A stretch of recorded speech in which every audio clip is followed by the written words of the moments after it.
अस्सलाम वालेकुम। Welcome to doctor Amad lecture academy. इस चैनल पर हमने पहले बायो का हमने सेक्शन स्टार्ट कराया। अब हमने इसमें न्यू चीज़ लेकर आए। हम मैथ की सीरीज़ स्टार्ट कर रहे हैं।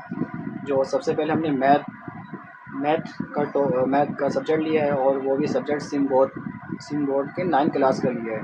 सबसे पहले हम सिम बोर्ड के 9 क्लास के मैथ में हमने सबसे पहले एक्सरसाइज 4 उठाई है, जो एग्ज़ाम क्लास से बहुत इंपॉर्टेंट है। चाहे वो सिम बोर्ड हो या फेडरल बोर्ड हो, वो दोनों ही बोर्ड के लिहाज से बहुत इंपॉर्टेंट है। ठीक है, अब हमने 4.1 बेसिकली ये बहुत इंतहाई किस्म की एक्सरसाइज आसान है, क्योंकि ये आप पहले से भी करते हुए आ रहे हो।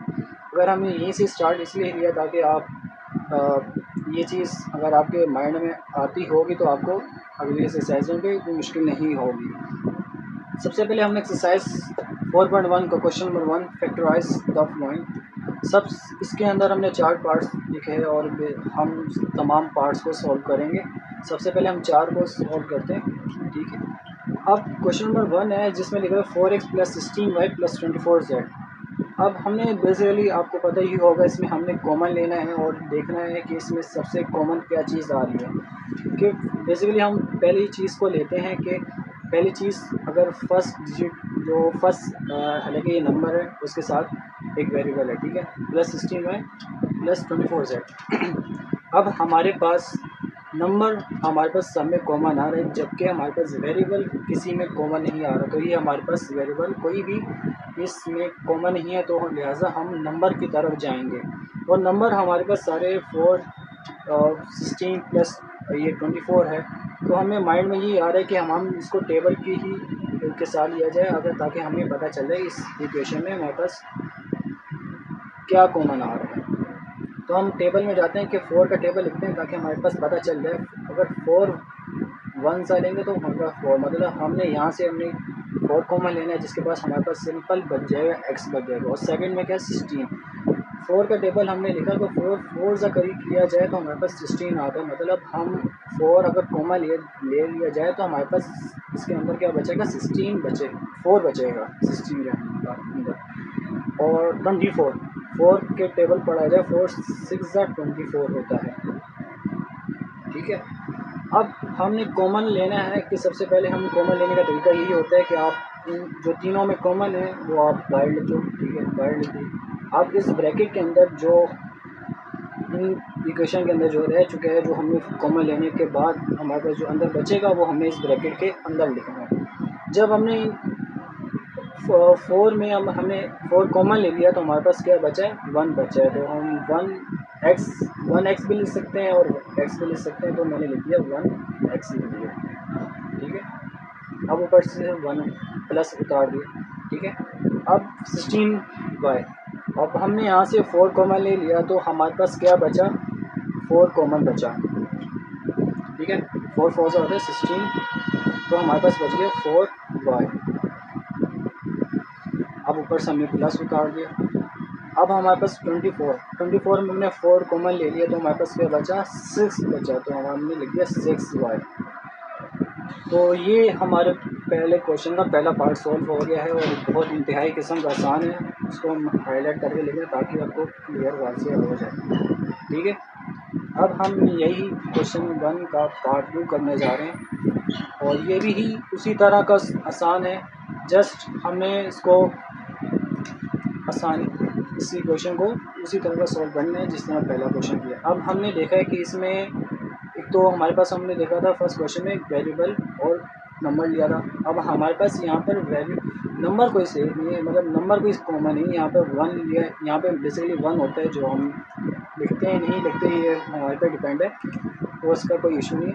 Plus 3y 3x² plus 4x² तो हमारे पास देखा जाएगा इस इक्वेशन में कोई नंबर कॉमन नहीं है, और जबकि हमारे पास जो वेरिएबल है वो हमारे पास कॉमन आ रहे हैं।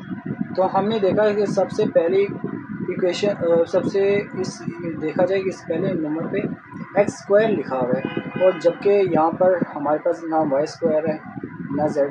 जब तीनों में इस इक्वेशन में तीनों जो कॉमन होगा वही हमने लिखना है।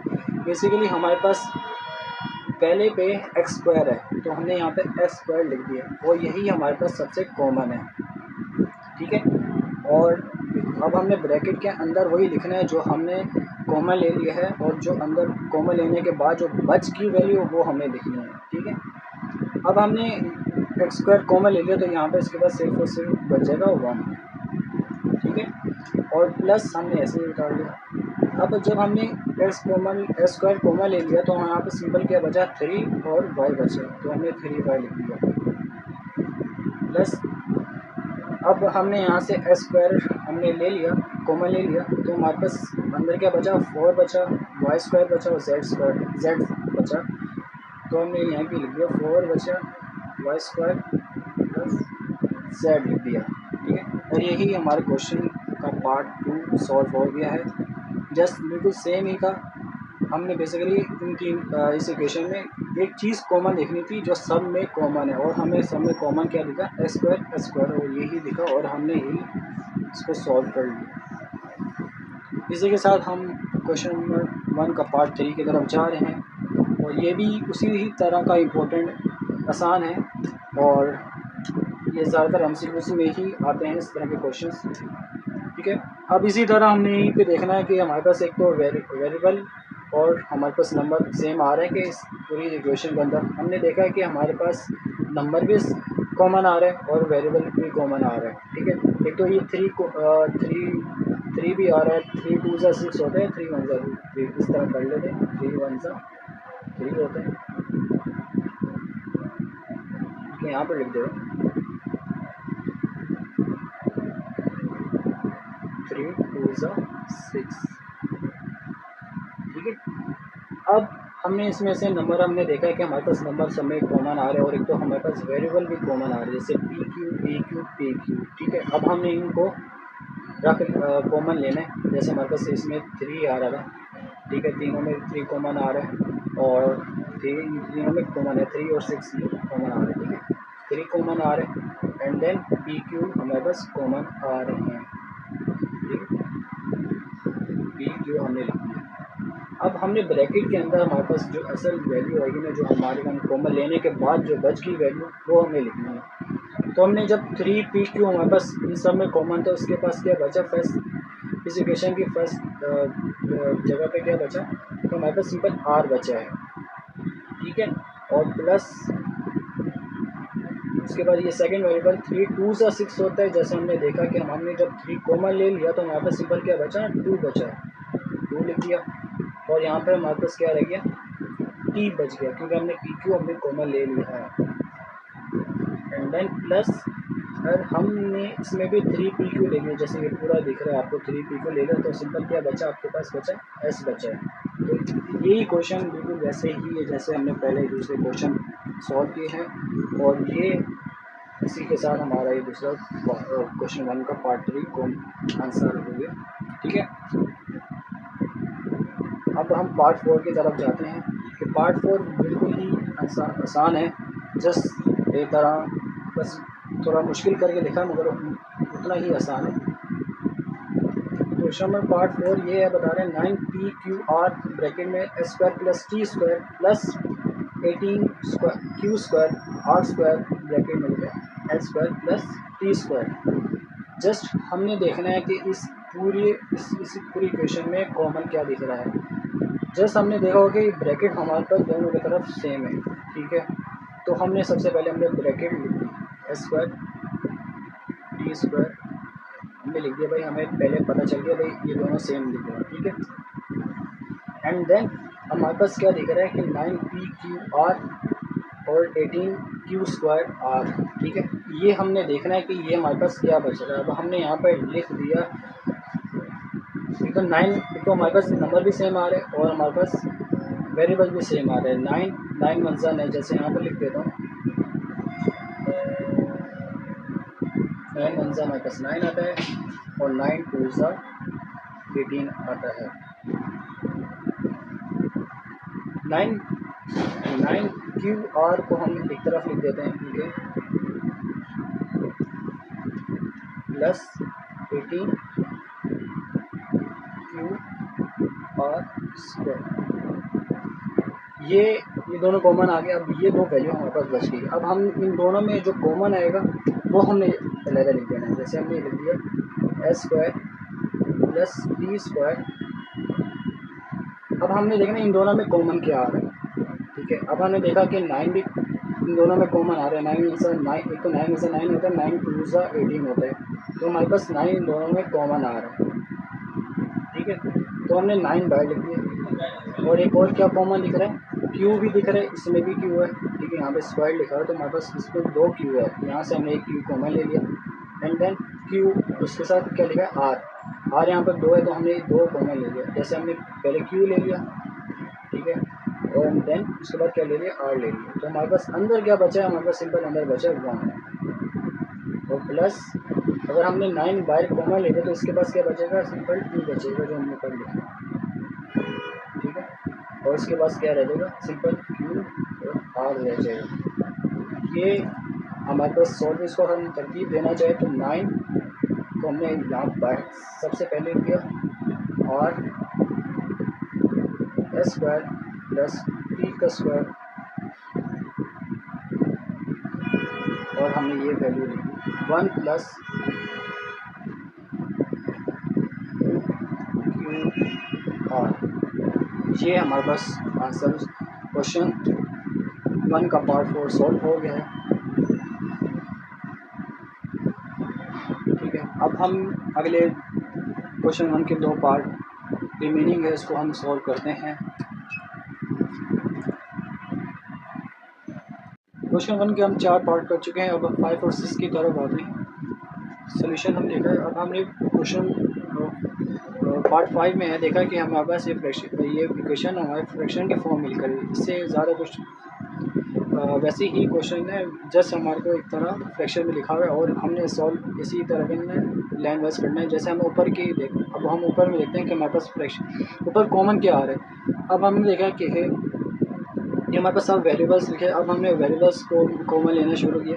अब हमारे पास सब ऊपर की वेरिएबल्स में कॉमन क्या देखिए, तो जेड स्क्वायर इसमें आ रहा है और जेड क्यूब आ रहा है, मतलब जेड स्क्वायर इसके अंदर है, इसके बाद रिमेनिंग क्या बचेगा, जेड बचेगा। इसी के साथ हमारे पास एक्स सिंपल एक्स है और इसमें एक्स स्क्वायर है तो हमारा रिमेनिंग एक्स बच जाएगा, और इसी तरह इसी के साथ भी हो जाएगा, रिमेनिंग एक्स बचेगा। अब हम इसको कॉमन सबसे पहले हम कॉमन ले लें, कॉमन लिख लें तो बाकी रिमेनिंग जो वैल्यूज़ होगी वो हम इस ब्रैकेट के अंदर लिख लेंगे।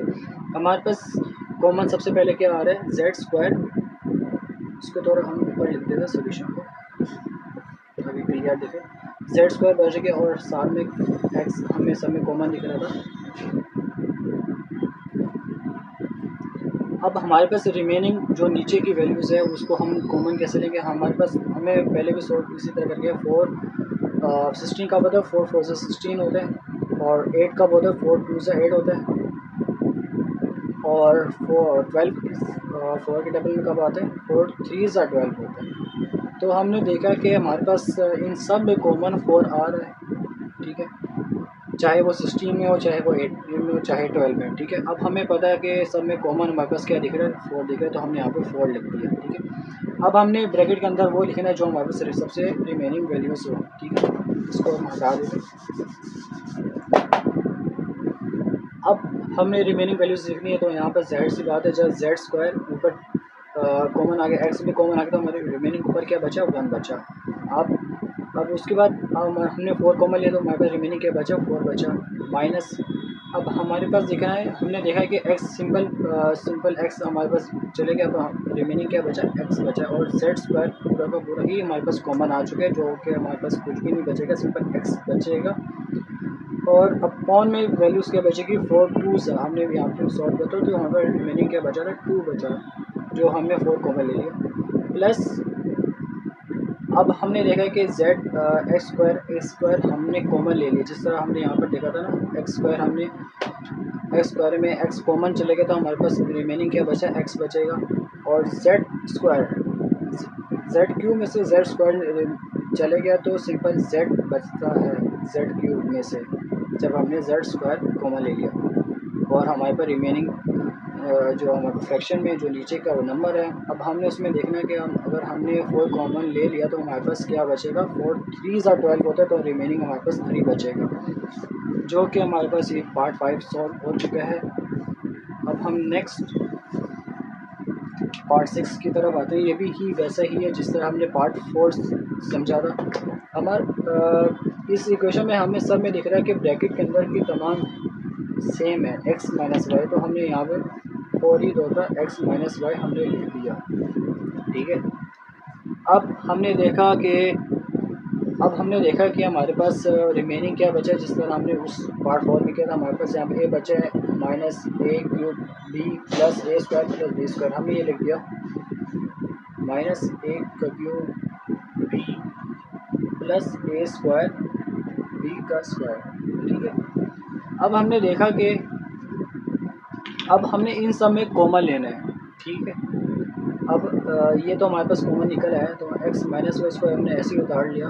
तो हमने देखा कि इन सब में कॉमन क्या आ रहा है, a कॉमन आ रहा है, एक इसमें भी कॉमन है, एक इसमें भी कॉमन है, तो हमने a बार लिख दिया। अब इसके अंदर हमारे पास क्या बचा कि सिंपल, अगर हमने a बार पूरा ही कॉमन लेते हैं, अंदर क्या बचा 1 बचा माइनस। अब हमने a क्यूब में से a कॉमन लिए तो क्या बचा a स्क्वायर बचा, तो b ऐसे ही आ जाएगा प्लस। अब हमने a स्क्वायर में से एक कॉमन ले लिया तो हमारे पास बचा a और b का स्क्वायर ऐसे ही एज इट इज आ जाएगा। और इसी के साथ हमारे पास क्वेश्चन 1 के तमाम पार्ट सॉल्व हो चुके हैं। उम्मीद है कि आपको ये तमाम समझ आ गए होंगे।